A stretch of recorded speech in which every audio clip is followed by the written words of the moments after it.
আপনার voter list, আপনার পরিবারের ভোটার লিস্ট এবং আপনার আশেপাশে যারা আছে তাদের ভোটার লিস্ট কিভাবে বাহির করবেন? খুব সহজে এক ক্লিকে আপনি ইচ্ছা করলে বাহির করতে পারবেন।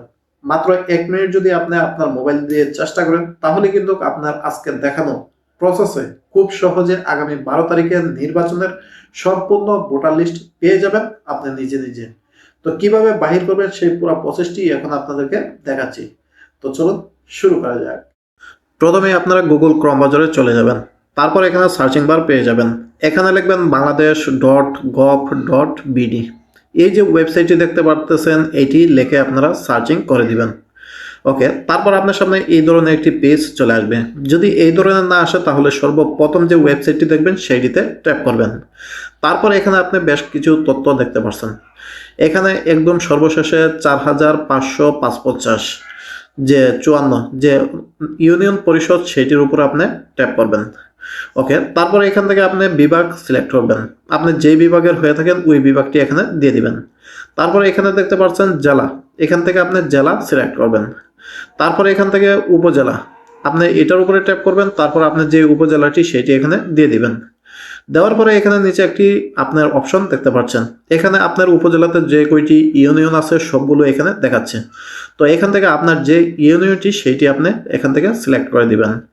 ওকে, দেওয়ার পর আপনার সামনে এই ধরনের একটি পেজ চলে আসবে। তো এখান থেকে যে কাজটা করবেন, একদম উপরে দেখতে পারতেছেন মেনু, এই যে দেখতে পারতেছেন মেনু, এটা 3 লাইন যে দেখতে পাচ্ছেন সেটাতে ট্যাপ করবেন। তারপর আপনার সামনে এই ধরনের কয়টা অপশন চলে আসবে। তো এখানে দেখতে পাচ্ছেন ইউনিয়ন পরিষদ, এইটার উপরে ট্যাপ করবেন। ওকে, তারপর একটু নিচের দিকে যাবেন। যাওয়ার পরে এখানে দেখতে পারতেছেন যে ভোট লিস্ট, অর্থাৎ ভোটার লিস্ট, আপনার এলাকায় কয়টা ভোট আছে প্রত্যেকটা লিস্ট এখানে দেখাবে। তো এখান থেকে কিন্তু আপনি সব ধরনের ভোট লিস্ট পেয়ে যাবেন। তো এই যে ডাউনলোড অপশনটি দেখতে পাচ্ছেন সেটাতে যখন ট্যাপ করবেন তখন কিন্তু আপনি নিচে সারিবদ্ধভাবে সবগুলো ভোটার লিস্ট এখানে দেখতে পারবেন।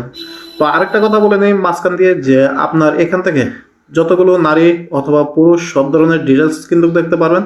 পাশাপাশি এখন পর্যন্ত সব ইউনিয়ন পরিষদে ভোটার লিস্ট আপডেট করা হয়নি, সেই কারণে অনেকেই কিন্তু ভোটার লিস্টটা পাবেন না। তারপরও আপনারা মোবাইল দিয়ে 1 মিনিটের জন্য চেক করে নেবেন যে আপনি যে এলাকায় আছেন সে এলাকার ভোটার লিস্টটা আছে কিনা বা অনলাইনে পাওয়া যায় কিনা। তো আমি কিন্তু আমার যে ইউনিয়ন সেখানে কিন্তু ভোটার লিস্টটা পাওয়া যাচ্ছে না, তাই আমি অন্য একটি ইউনিয়ন বা অন্য একটি পৌরসভা সিলেক্ট করে তারপর কিন্তু আমি এখান থেকে ভোটার লিস্টটা আপনাদেরকে দেখাচ্ছি। তো বাংলাদেশে এখনও সব ইউনিয়নের ভোটার লিস্ট আপডেট হয় নাই। তো আপনারা চাইলে একবার মোবাইল দিয়ে নিজে নিজে চেক করে নিতে পারেন যে আপনার এলাকার ভোটার লিস্টটি হয়েছে কিনা। তো এখান থেকে কিন্তু আপনি ভোটার লিস্টটি চাইলে ডাউনলোড করতে পারেন অথবা স্ক্রিনশট দিয়ে নিতে পারেন। তারপর কিন্তু আপনি খুঁজে দেখতে পারেন যে আপনার এনআইডি নাম্বারটির সাথে কোন ভোটার লিস্টটি মিলে যায় বা কোন সিরিয়াল নাম্বারটি মিলে যায়। সে অনুসারে কিন্তু আপনি নির্বিধায় গিয়ে আপনি ভোট প্রদান করতে পারবেন, সেক্ষেত্রে কোনো সমস্যা নাই। এক্ষেত্রে আপনার সময় অনেক কম লাগবে। তো এই বিষয়ে যদি আপনাদের আরও কোনো মতামত থাকে তাহলে আমাদেরকে জানাতে পারেন। সবাইকে অসংখ্য অসংখ্য ধন্যবাদ।